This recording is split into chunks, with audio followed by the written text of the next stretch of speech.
The state of Kansas went 2-2 on Saturday in NAIA football. The KCAC went 2-1 in NAIA football. And hey, the Kessinger division, they're 2-0. They just went ahead and took care of business on Saturday in the NAIA. First round of the NAIA football playoffs is in the books, and I appreciate you joining me tonight. We have a lot to talk about. Shout out to Dale. Dale, thanks for stopping by tonight. I know we don't have as much Morningside stuff to talk about. We will, of course, mention the Stangs a little bit later on because we can't go by without talking about the Stangs just a little bit here on the broadcast. But it is a Sunday night, and I appreciate you stopping by tonight. Now, before we go any further, I definitely want to bring someone else in because we have some numbers to talk about. I am a huge numbers fan. I love numbers. I have been loving numbers. Honestly, I know since I was 2, probably 1 year old, and I just have absolutely been a fan of numbers.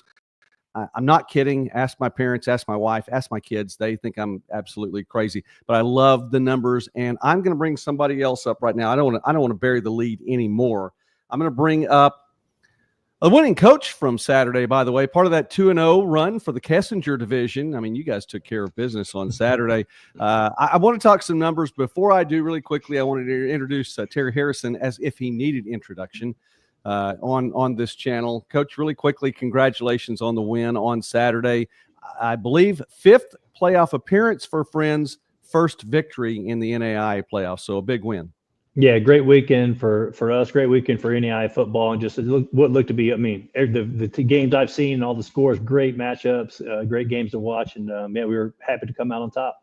You know, they really were. And while we're on that subject, I mean, 4 first-round games, I don't think you could have asked for a whole lot better for the day, and fairly good weather, you know, and it was just it was a great day to get to, I'm sure, play, to watch as well. Obviously, for 4 teams, a little bit better day to play when it was all said and done. That means your season is continuing on there, but you get the big win over OUAZ, and you know, a contest that you all, you know, it wasn't just the offense, it was the defense that came out and made some noise on that. Friends holding OUAZ to just -5 yards rushing net. We talk about your rushing game. We're about to mention that big time, but the defense says, yeah, we can do something with that too. Yeah, I mean, and what an amazing team Ottawa, Arizona has to hold a team to 35 and feel like you played a great defensive game. I know it's kind of funny, but they're averaging 50, or I don't know, they might be maybe 200 points a game. I don't know, something like that. Something like that. Yeah, but I think they're at 50 points a game, 52 or something like that. And so to come out and play, our guys just played phenomenal. So many. I think we had 8 sacks on the day, and they hadn't given up 8 sacks all year. And then multiple, you know, getting a lot of pressure on their quarterback, and just, man, our guys played unbelievable throughout that whole game. And so, yeah, really proud of our defense for sure. I want to go back to the game in just a moment, but before I do, shout out to Dave. Hey, we'll talk about the Stangs also. Elisa, a big time fan of Friends football, and she's giving the BTF shout out there, Coach. So she's watching us tonight as well. Michael from Florida. Go Seahawks. We'll mention the Seahawks a little bit later on too. So definitely want to give a shout out to you guys. Thanks for getting into the chat tonight. Let us know from where you're watching. I would have been shocked if Jake Redcorn's name had not shown up at some point in time. And I'll tell you a nice Jake Redcorn story here in just a moment, but shared it with the coach off the air just a moment ago. I appreciate him. All right, here's the number, Coach. Let's look at this really quickly. Yesterday, 526 yards rushing. I know that you guys are no stranger to putting up ridiculous rushing numbers. That's the second highest total for the Falcons this season.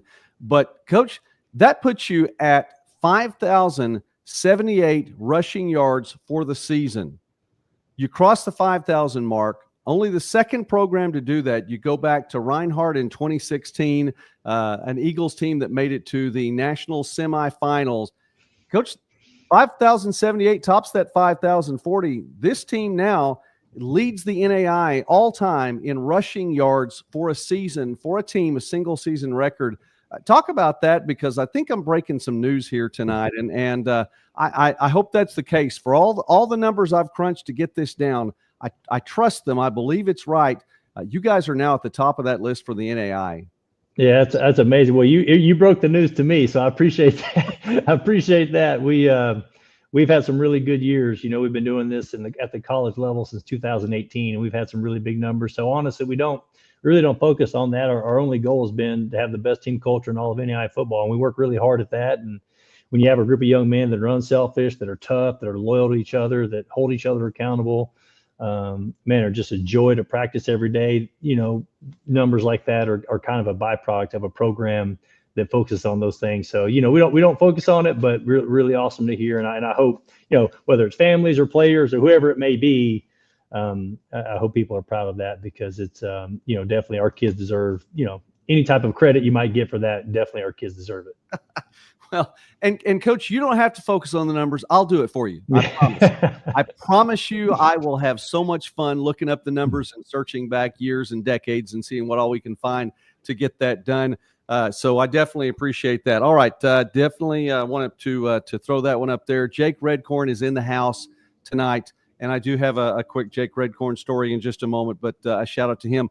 Coach, another number really quickly. Let's go ahead and let's keep going with this.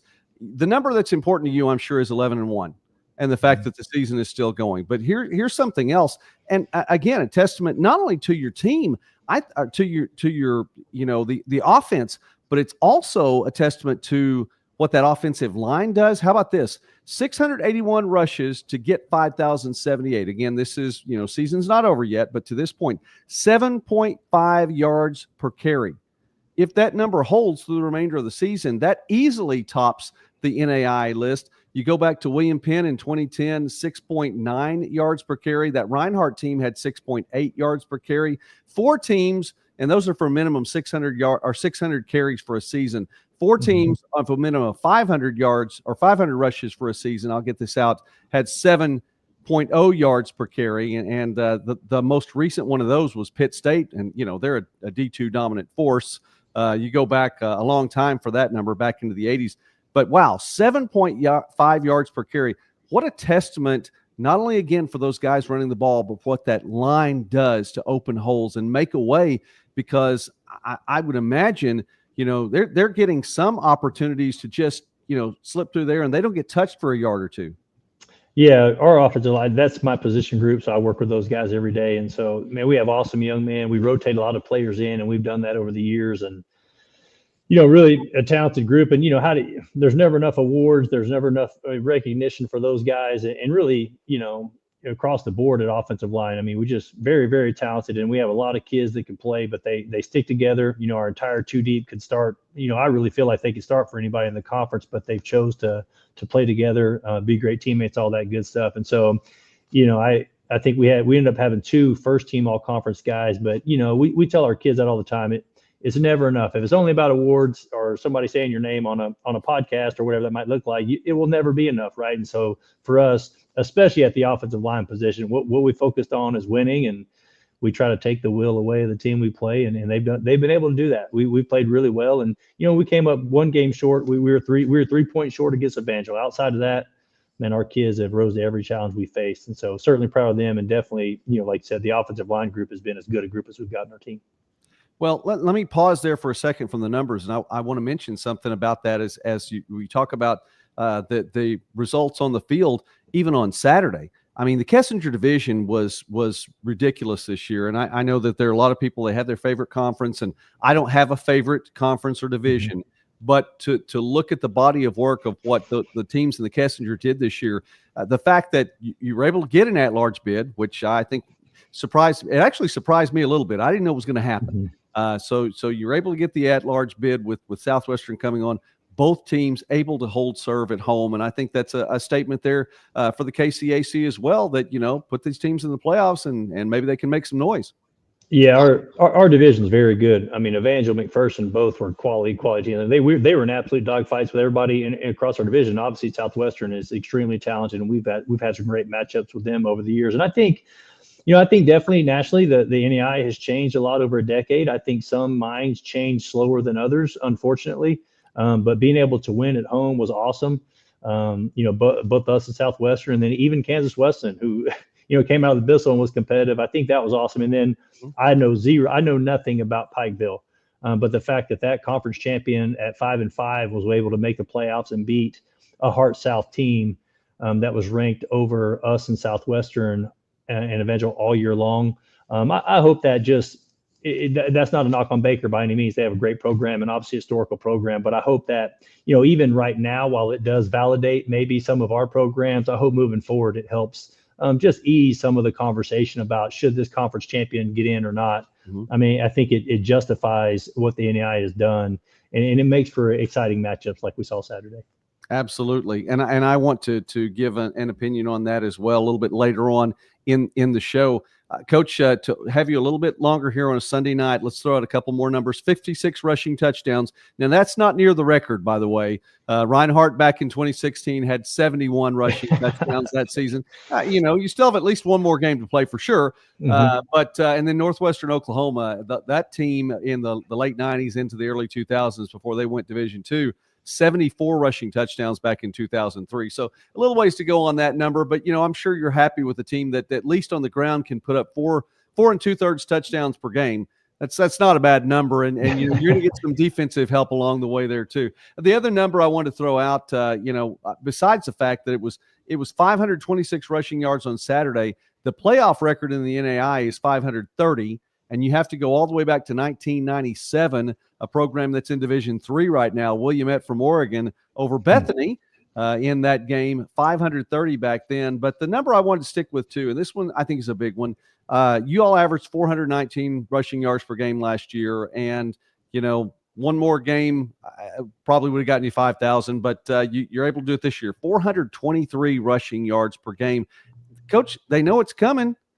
and you're still able to put those kind of numbers up there, 526 on Saturday. Yeah, well, it's definitely a little more complex than just kind of lining up and saying tackle that guy. We have so many really good players, and we're able to attack people different ways. And you know how it goes. People, there's so many myths and misconceptions about what we do out there, but we have so many kids that we spread the ball around to. We are balanced as far as carries and all that good stuff spread across our team, and so that's been very cool. For our guys. And the reality is I think this was the 5th game that Cavante even played in the second half. So, there's no right or wrong decision. Everybody's got to do what's best for their program. But we did decide this year that we were going to make sure we were as healthy as possible going in late to the season. And if we were able to make the playoffs, we wanted to be the healthiest team every Saturday. And so, we might have sacrificed some touchdowns along the way, and maybe we would have maybe even a couple more yards and all that good stuff. But we were able to play a ton of kids and even get some younger guys experience along the way. So not only are we having the best season in Friends University history, we're developing our program for future wins as well. And honestly, I guess that's like a double win for our program, I guess. Yeah, Coach, that really is the part that stood out to me in what you said. That, I mean, you cannot replicate experience. I mean, there's just no way around that. Mm-hmm. And also at this point, playoff experience, at least for the Friends program, has been in short supply. So, you can't replicate that either. And giving some extra players, especially late in even the regular season, the opportunity to be out there on the field, that goes a long way toward the future for the program too. Coach, I have to ask then, and again, no state secrets. Don't worry about giving anything away, but you do have at least for sure one more game to play. You travel to Des Moines to take on Grandview. How about that? Talk about getting to take on another team and continue into the second round and your take on continuing the season. Yeah, we're really excited about it. Obviously, Grandview is awesome program that, they've been really competitive for a really long time. They're in the heart north, and so we certainly have our work cut out for us. It looks to be we're playing at a great venue there. It's like an off-site deal, but a beautiful stadium, and so that'll be a great experience for our kids. So we're really excited about it. We've seen a little bit, we've traded film and we're kind of working through that process now, but it'd be an awesome challenge for our program. And I know our kids, they've risen to every challenge that we faced this year, and I'm fortunate enough, one of the things, when I was at Bethel, we played against West Texas A&M when we went and played Lindsey Wilson in the playoffs when they were the national champion team. And so, it's our kind of our we've had a little bit of run as coaches staff of playing big games against really good quality opponents. And so now our players here have a game under their belt as well and able to get a playoff win. So we're definitely excited about it. We know we have our work cut out for us, but I also know that our kids they're just as tough as nails and absolute competitors. And I know we'll go give this thing our best shot, and really look forward to it. All right. We look forward to following along as well, Coach. So I appreciate you taking time to be here. And again, the Friends Falcons, the new all-time leaders in rushing for a single season for a team, and that number will only grow for Saturday and possibly beyond. We'll see. But in the meantime, again, Coach, I know the number that you were concerned with on Saturday was 1-0, and ultimately 47-35 when it came down to it.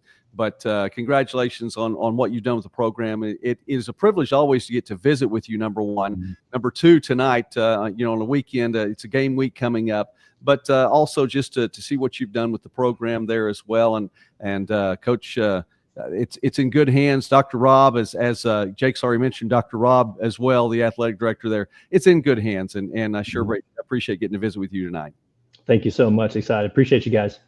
All right, we're going to let Coach go on this Sunday night, but again, so grateful for him stopping by, and he's got a lot to do. But hey, how about Friends? How about the top rushing team now all time in NAIA history? Of course, now that's if the NAIA record book is updated properly, and I believe it is. You have to go back to 2016, and there's Reinhardt with that 5,040. So let me stop before I go too much farther, because it's a top 5 night, only 4 games tonight. I know we're going to go through some things really quickly. So let me see if I can, you know what? Let me use this different monitor. I'll pull it up with a different monitor right now. Shout out really quickly then to Jake Redcorn, who has been a friend of the channel. And also, hey, Dave, thank you for being here and being a part of that's in honor of Jake being back. All right. Well, there we go. Well, we appreciate that. Big time.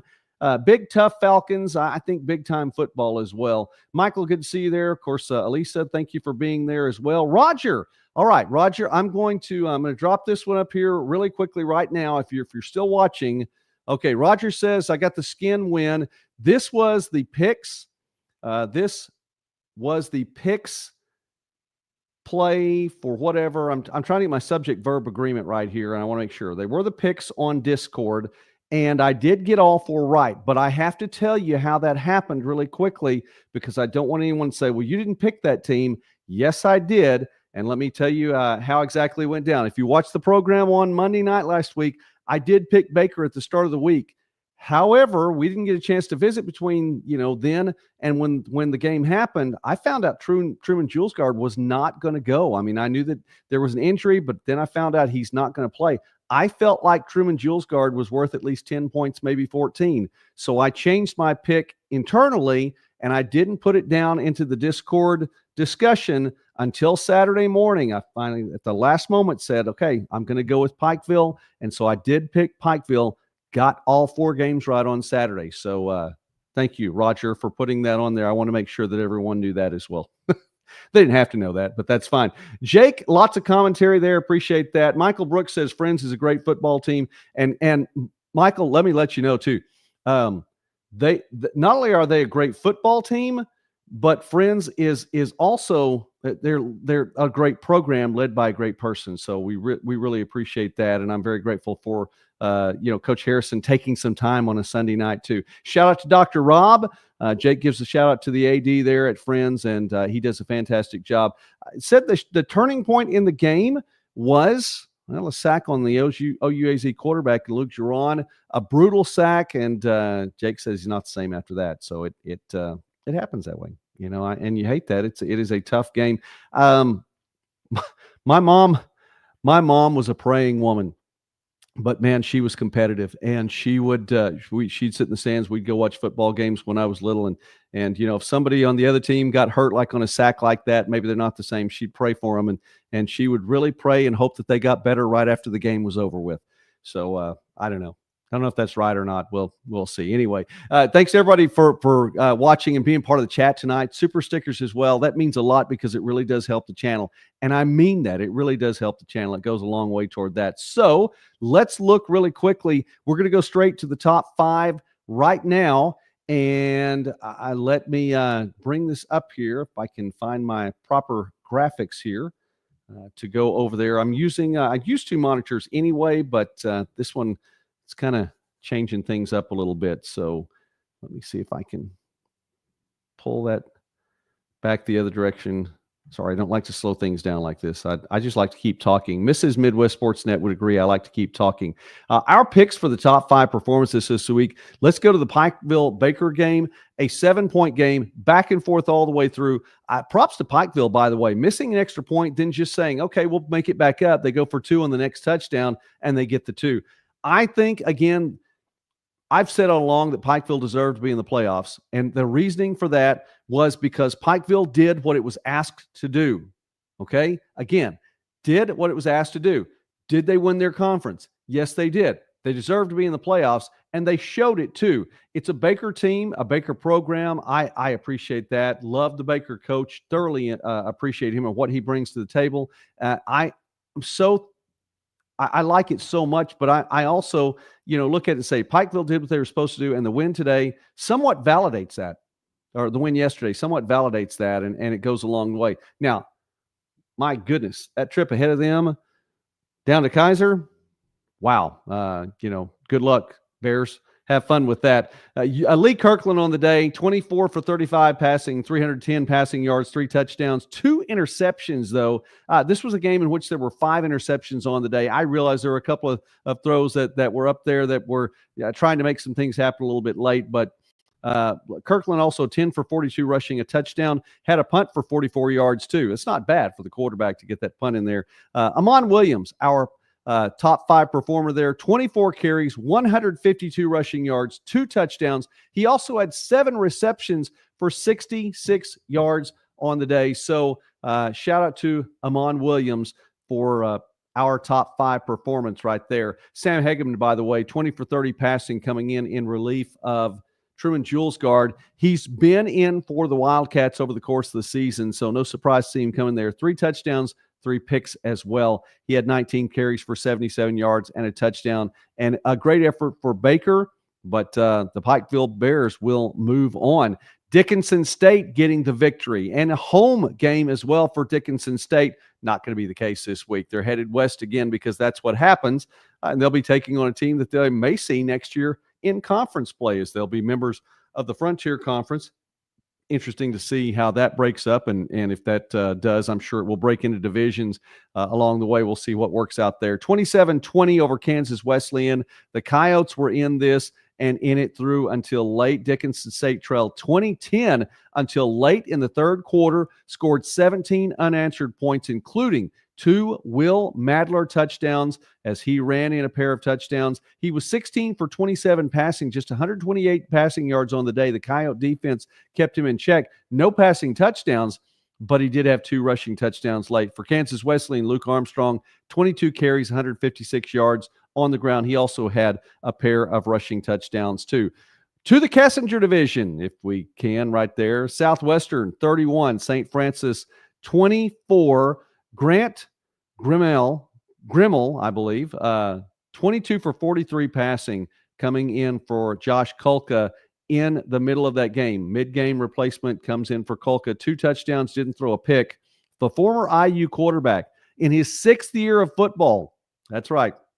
Indiana, the Hoosiers had a rough day yesterday with Ohio State, but also a former IU quarterback. But he comes in, takes care of business as well as he can. Too much Southwestern in the defense, holding the Cougars in check. Braden Howell, 14 for 28 passing, 50% completion rate there, 200 passing yards even, and 4 touchdowns. He continues to light it up through the air. No interceptions. Braden Howell is a force to be reckoned with, and the Mound Builders just continue to roll. 11-1 as well as his friends, 11 carries for 50 yards. A couple of players from this next game, and Jake Redcorn, how about our kicker missing 2 extra points and a field goal right after winning KCAC Special Teams Player of the Week? The playoffs are a different animal, Jake, and sometimes it happens that way. I know it was a better day weather-wise in Wichita for a game, but yeah, a couple of field goals right there, and the extra points could have been costly. It wasn't. Fortunately for Friends, it wasn't that way. And as we're there, let's go ahead and talk about that game briefly. The 526 rushing yards for the team. Again, second highest number all time for a playoff game and rushing yards for a team. Luke Giron, we wanted to give him credit in this one, even though that he did suffer a tough sack that, as Jake said, not the same after that.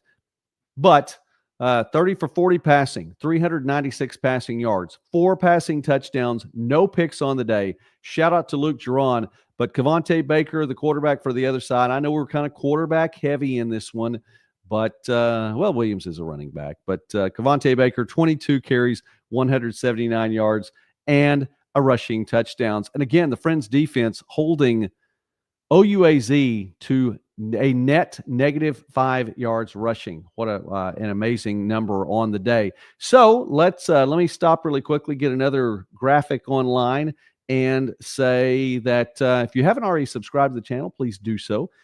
Thankful to all the super stickers tonight. We really appreciate that. It generally does help the channel because we're trying to grow and we want to do that. And we're not in debt. This channel, MidwestSports.net, and none of the things that we do from a video purpose. By the way, there is a MidwestSports.net YouTube. Doesn't have a lot of updated information right now. We've been focusing on the YouTube channel. But what we do video-wise here, and my family and I, we don't owe a dime on anything of our video equipment or anything like that. So we're building it up from scratch, and we want to keep building it because this is Studio B. There will be someday a Studio A. I can tell you, I'm pointing to the west right now, and I know where it is. I know where it's going to happen, and we do want to build that up, but we're working on it. So there's a lot to do in that. Thank you for supporting the channel, and for those who are members and for those who just give a shout out to us every now and again. But subscribing, always free. So if you haven't subscribed, please do that. It really does help a lot.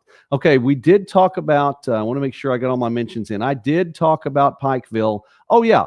The last thing is that from a programming note, before we get into these final 8 graphics, from a programming note, we will be, here we go, in Crowley, Texas, Crowley ISD, which is part of the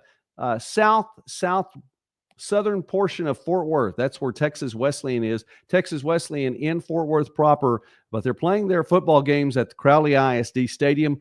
We were there 2 years ago, and we're going back this year to see a playoff game. So Midwest Sports Saturday will be at Crowley at the Benedictine Texas Wesleyan game on Saturday. And the show will start, I believe it's tentatively set to start at noon live from Crowley ISD. Kickoff for the playoff game will be at 2 p.m. And we'll try to give you updates along the way of our trip. I know at least one of my daughters is going with me along the way to be a production assistant, so I'm very grateful for that. Benedictine at Texas Wesleyan. For about 3 or 4 weeks now, I have been saying Texas Wesleyan deserves a home playoff game if they go undefeated. We saw this weekend how big home playoff games can be. Friends, against a very, very strong OUAZ team, it makes a difference to play at home. Coach said that, and same thing, Southwestern hosting there in Winfield against a very, very tough St. Francis team, and the Mound Builders come away with a win. 3 of the 4 teams that played at home this weekend did win, so that goes a long way. The 8 and 9 matchup there between the two, so a big weekend for that. And let me see where those numbers are. Let's continue all along. The seeds. Okay, this is where seeds go a little bit different, and I'm reminded once again of Whose Line Is It Anyway? You all remember the show Whose Line Is It Anyway? Where Drew Carey would come out at the beginning of each show and he would say, "This is Whose Line Is It Anyway?" Where everything is made up and the points don't matter. That's right, the points don't matter. Just like the University of Alabama's case to be in the Division I football playoffs this year, especially after they lost to Oklahoma. Just doesn't matter. So anyway, the points don't matter. I think the seeds, their numbers at this point, we've gone beyond brackets. 8 and 9 played each other. It's not going to be 7 and 10. It's a travel thing. I get it. I understand that. It's a finance thing. I get it. I understand that. And that's why I believe the NAIA did the right thing in calling it a football championship series and not a bracket, because it is not a bracket. The 7 seed and the 11 seed taking on one another this coming Saturday. It'll be Dickinson State traveling out to Montana Western. And so there you go. That one's coming up. We'll preview these a little bit more later on in the week, but I definitely wanted to give the shout out here. Mid-America Nazarene. Man, it's been fun to watch them this year. This is where we talk about the Stangs just a little bit and say that the Pioneers have their work cut out for them heading up to Sioux City. It is one of the games in which the travel is not quite that far from Olathe just to Sioux City, but it should be. I think, an interesting game. I'm interested to see what our Stangs fans have to say about this one. I'm sure, obviously, they're picking Morningside wins in this, but who shows up? It's a tough Mid-American Nazarene offense, but it's also what we've seen of late, a very, very sound Morningside defense. And I think that goes a long way, especially if, there we go. Thank you, Dale. Going to be chilly, high in the low teens. This is where, people talk about football weather. I think football weather is sometimes overrated. You're out there in the cold and the dark and shivering, whatever the case may be. I'd like to see two teams that, if you need to play in the snow, great. But if you can play on a day that's like 50 or 60 degrees outside and the sun shining and everything, it's an evenly matched game. It's not just torrential rains, which you have to play in, and that's a big part of it. But if you can get something to your favor, like for teams a little bit farther north, I think this does work to the favor of Morningside, a little bit further north there in Sioux City, and used to playing in that chilly weather, high in the teens. So, Dale, that's what I was going to ask, too. Are you going to wear a hoodie? You're going to wear 2 or 3 hoodies? Nope. You're going to wear just the hoodie instead of the parka. All right, that's fine. Good for you. I've lived in the South all of my life. I was born in Corpus Christi, Texas. It doesn't get too much farther south than that. And I've lived in southern Oklahoma for the pretty much the rest of my life. Yeah, I'm going with a minimum there. Yeah, it's gonna be a 5-inch layer minimum there. I'm gonna be lots and lots of layered up if I'm watching a game that's starting off. Kickoff is going to be a high in the teens. So definitely, I'm going to watch this one on the monitor when I can, from Fort Worth, and see what I can there on TV. Lisa, same for us. Shows highs in the 20s there in Des Moines. So there you go. Friends on the road at Grandview. Let's move on down this a little bit more. We'll preview them a little bit later on. Georgetown at St. Thomas.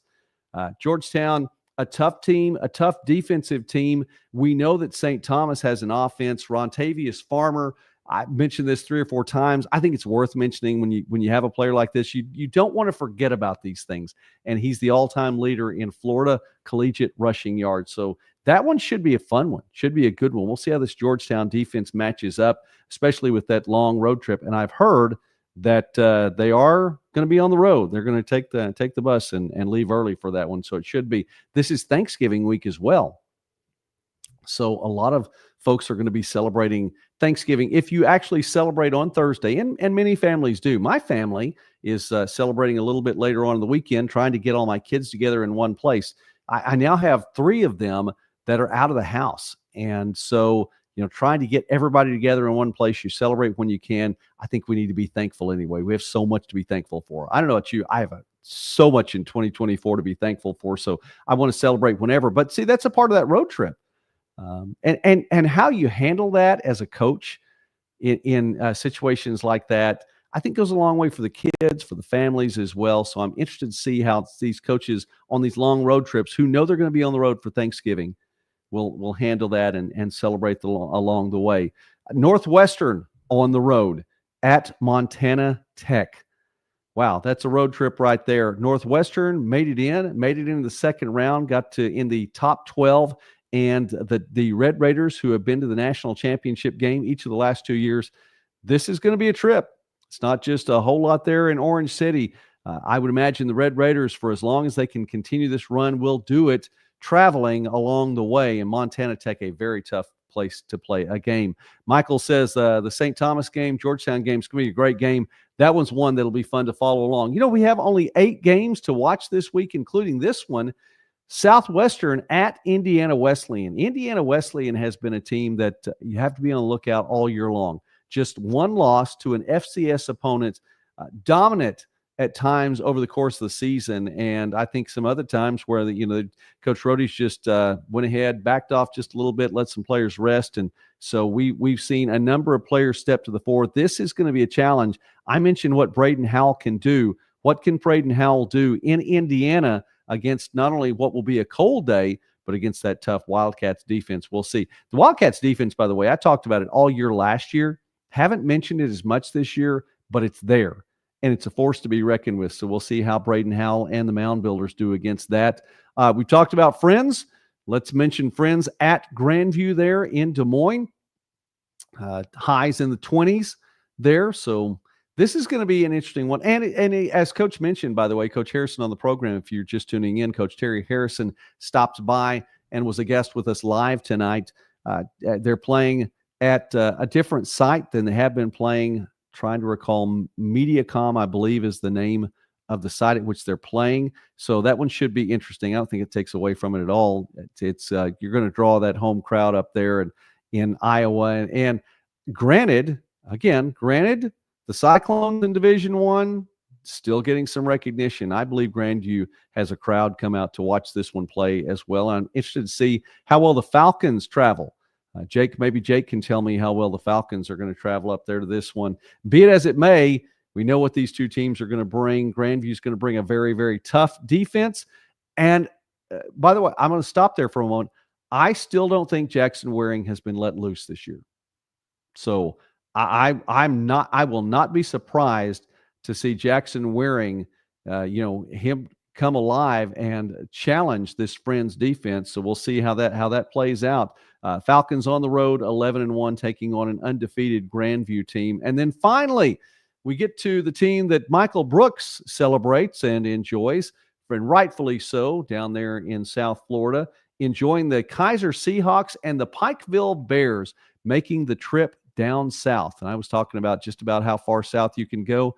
Well, Kaiser's one of those places. You're getting pretty far south when you get there. The Kaiser game will be near 80 degrees. I'm gonna go ahead and put that one up there too. So open invitation, by the way, from Michael to everyone to come watch the game. The Kaiser game will be near 80 degrees this Saturday, so come on down.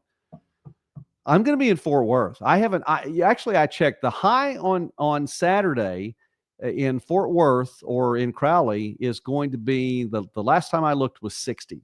So low in around 38, which for us, that's still pretty chilly. I mean, we don't particularly care for that much down here. If it's going to be in the 30s, at least it ought to snow. And I'd like to make it through the game or not. So I'm going to be dressed in long sleeves, I would imagine, for all of you folks up there in Iowa who are used to that stuff all the time. Dale says it's a deal.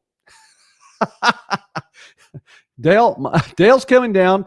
He'll be a part of watching the Kaiser game as well. And Jake says that the Cloudus family is organizing a charter bus right now. I don't know. Is that charter bus? Is that charter bus going to Des Moines or is it going to South Florida, Jake? I'm not sure exactly where that one's going to go there. Anyway, man, I appreciate the folks that are in the chat and all the people who are who I know you are a part of this channel. And it says Midwest Sportsnet there, but I hope you know you are a part of this channel as well, and I sure do appreciate you. So that's a look just at all of the fun graphics there. So we've already got the graphics ready to go and to talk about a little bit later on this week. We will get a chance to visit either Wednesday or Thursday, and we may do a Thanksgiving broadcast on Thursday and go from there. Michael says you're going to be wearing T-shirts and shorts. Have fun with that. I'll still be in long sleeves in my trip to Fort Worth. Lisa says, well, the Cloudus family, organizing the bus to Florida. I don't blame you on that one. No doubt about that. All right. Top five again. Let's bring that out one more time and celebrate these young men. Amon Williams, Will Madler, Braden Howell, Luke Giron in a losing effort, but still a great day. OUAZ makes the playoffs again this year. Shout out to the Spirit. Cavante Baker and the Friends Falcons, the Southwestern Mound Builders, the Dickinson State Blue Hawks, and the Pikeville Bears all advance to the second round of the playoffs. We got a lot more coverage of that coming up. I appreciate you all coming on tonight. I was in Hot Springs on Saturday. I'll tell my Jake Redcorn story really quickly because I said I would.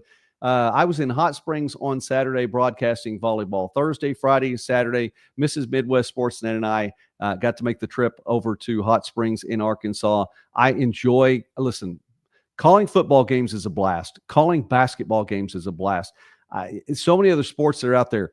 I thoroughly enjoy calling volleyball games too. They're so much fun. Great competition in the Great American Conference this week. So I'm doing a show before that and then the live broadcast later on that afternoon. Lots of volleyball going on. I've got all these players' names in my head and making sure that I'm doing a quality broadcast for this championship match, and I had to turn down the computer because my phone is connected to my computer, and Jake was giving me updates on the Friends game all the way through, and I was so thankful, Jake, because I couldn't follow it, but I could follow it along in between the broadcast there of volleyball and the court out in front of me, and I knew what was happening. At least one of the 4 playoff games that I wasn't watching live, and I've seen a little video of since then, but I got to keep up. So, Jake, thanks a whole lot for that. Dale, thank you very much. I will see you guys later again. Hopefully we'll get a chance to talk either Wednesday night or Thursday night, and we will go from there. Shout out to Dale. Shout out to Dave, to Elisa, to Michael, to Jake Redcorn,